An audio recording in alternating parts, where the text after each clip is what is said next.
2018 group C का RPSC first grade GK के paper के यहाँ से मैथ सीजन के क्वेश्चन है। यहाँ से शुरू कर रहे हैं। दिए गए अनुक्रम का अगला पद होगा 8, 10, 18, 44, 124। इसके नेक्स्ट टर्म क्या आएगी? तो इसके नेक्स्ट टर्म में पहले हम रिलेशन देखें। 8 और 10 में 2 का अंतर है। उसके नेक्स्ट हमारे पास 8 का अंतर है। फिर हमारे पास इसके नेक्स्ट में हमारे पास 26 का अंतर, फिर 80 का और 242 का। तो प्रोसेस के लिए 2 और 8 के अंतर में 2 को हमने 3 से गुणा किया है और फिर उसमें 2 जोड़ा है। ठीक है। सेम केस में 8, अगला टर्म 8 आ गया। 8 को 3 से गुणा करेंगे, 8 3 24, 24 और 2 26 आ गया।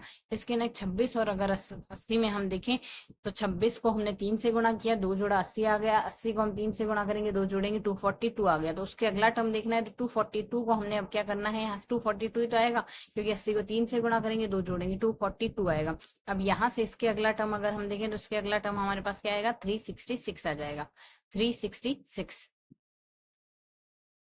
क्यों 242 का अंतर आना चाहिए। 124 एलिमेंट हमारे पास 124 है। यहाँ पे 124 में हम 242 जोड़ेंगे, 366 आएगा हमारा अगला टर्म। इससे हमारा फोर्थ ऑप्शन यहाँ पर करेक्ट हो जाएगा। 366 है, सॉरी, तो थर्ड ऑप्शन इसमें करेक्ट हो जाएगा। नेक्स्ट कहता है बी ए का भाई है। बी ए का भाई है और सी ए की पुत्री है। डी बी की बहन है और ई सी का भाई है। तो यहाँ से ये ब्लड रिलेशन वाले क्वेश्चन आप कर लेना। नेक्स्ट क्वेश्चन कहता है निम्न समीकरण में कौन से दो चिन्हों को दो संख्याओं में परस्पर बदलने पर समीकरण सही बन जाती है। तो दो चिन्हों को बदलना है। तो अगर हम यहाँ से देखें, दो चिन्हों को और दो संख्याओं को परस्पर दोनों को बदलना है। तो यहाँ से जो एक्सप्रेशन है 4 गुणा 3 प्लस 8 भाग 4 - 2 है। तो यहाँ से अगर इस तरीके से तो 4 गुणा 3 12 आएगा। 8 भाग 2 हमारे पास 2 आ जाएगा यहाँ से और -2 है। यही प्रोसेस लगाएंगे। तो क्योंकि पहले हम ब्रैकेट ओपन करते हैं, फिर डिवाइड मल्टीप्लाई, डिवाइड करेंगे तो 2 आएगा, मल्टीप्लाई करेंगे तो 12 आएगा। तो इस प्रोसेस में हम कर रहे हैं तो वैल्यू आ जाएगी 12। तो इसके केस में हमने यहाँ से किस किस को बदला है, तो यहाँ एक तो हमने 2 और 8 को आपस में बदला है, 2 8 को बदला है और साथ ही यहाँ से भाग की जगह तो हमने गुणा किया है, गुणा की जगह हमने भाग किया है। तो भाग की बदला किसको है, भाग और गुणा को आपस में बदला है और 2 और 8 को आपस में बदला है। फर्स्ट ऑप्शन इसके लिए करेक्ट हो जाएगा। इसका नेक्स्ट है यहाँ से बहुपद P X equal to X minus 2 का होल स्क्वायर प्लस 4 के शून्यों की संख्या। तो इसमें बेसिकली रियल में तो कोई शून्य नहीं होगा, कॉम्प्लेक्स में होगा, मतलब इमेजनरी नंबर में शून्य होगा। तो अगर रियल में देखें तो कोई शून्य नहीं होगा क्योंकि x - 2 का होल स्क्वायर हमेशा एक धनात्मक संख्या होती है और धनात्मक संख्या में दूसरी धनात्मक संख्या देखें जोड़ेंगे धनात्मक ही आएगा, ऋणात्मक नहीं आएगा, मतलब जीरो भी नहीं आ सकता। तो उस वजह से यहाँ से फोर्थ ऑप्शन करेक्ट होगा। बाकी आरपीएससी ने डिलीट कर दिया था क्वेश्चन। समीकरण 3x प्लस 3 की घात x प्लस वाई बराबर 81 और 81 की पावर x माइनस वाई बराबर 3 का हल होगा यहाँ से।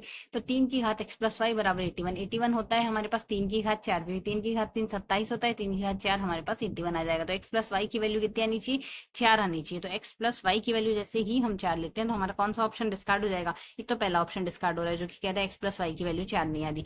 एक हमारे पास इसको अगर सॉल्व करते हैं तो यहाँ आएगा 4, 20 और 25 में अगर हम देखते हैं तो वैल्यू कितनी आएगी, 20 और 25। तो इसके केस में हम ऑप्शन डिस्कार्ड से भी कर सकते हैं। बाकी आप पूरा सॉल्यूशन x प्लस वाई की वैल्यू 4 आनी चाहिए और साथ ही इसको 4 से गुणा कर दिया रेस्पेक्टिवली। x की 81 को हम लिख सकते हैं 3 की घात 4 x माइनस वाई हो जाएगा। 81 की जगह 3 की घात 4 लिख देंगे। इसको सॉल्व करेंगे 4x minus 4y equal to 1। दोनों समीकरणों को सॉल्व करेंगे। x की वैल्यू 17/8 और y की वैल्यू 15/8 हो गई हमारे पास। 17/8 15। फोर्थ ऑप्शन हमारे पास यहाँ से इसमें करेक्ट आ जाएगा। नेक्स्ट है यहाँ से ए बी सी का माध्य जो है वो है m है। A B plus B C plus C A equal to 0। तो A square B square C square का माध्य हमें बताना है। तो A square B square C square के लिए पहले हमें इसका योग निकालना होगा। तो A plus B plus C का एक ए बी सी का जो माध्य है वो आएगा, माध्य आएगा राशियों का योग बट्टे राशियों की संख्या। तो a प्लस बी प्लस सी बट्टे 3 बराबर m आएगा। तो a प्लस बी प्लस सी बराबर 3m आ गया। a plus B plus C का होल स्क्वायर आएगा 9m स्क्वायर। उसको सॉल्व करेंगे तो a square plus B square plus C square plus 2 into A B plus B C plus C equals to 9m square आ जाएगा। यहाँ से solve करते हैं square B square C square की वैल्यू 9m स्क्वायर आ गई। इनका योग आ गया, माध्य निकालना है, 3 का भाग दे देते हैं, 3m स्क्वायर यहाँ से वैल्यू आएगी। 3m स्क्वायर आएगा। यहाँ से सेकंड ऑप्शन हमारे पास करेक्ट हो जाएगा। नेक्स्ट है यदि कुछ आंकड़ों का माध्य व माध्यिका का अनुपात 2:3 है तो इनके आंकड़ों का बहुलक व माध्यिका का अनुपात कितना होगा। तो यहाँ से अगर सॉल्व करें z equal to 3m minus 2x bar होता है हमारे पास। तो यहाँ से हमारे पास जो 3:2 में दिया है तो 3:2 में हम इसको लिख सकते हैं 3x और 2x के फॉर्म में लिखने। तो 3 × 3x माइनस 2 × 2x सॉल्व करेंगे 5x आ गया। z की वैल्यू 5x आ रही है, m की वैल्यू 3x आ रही है और x बार की वैल्यू 2x आ रही है। तो यहाँ से z अनुपात m ही तो निकालना है, 5x अनुपात 3x which is equal to 5:3 5:3 आ गया।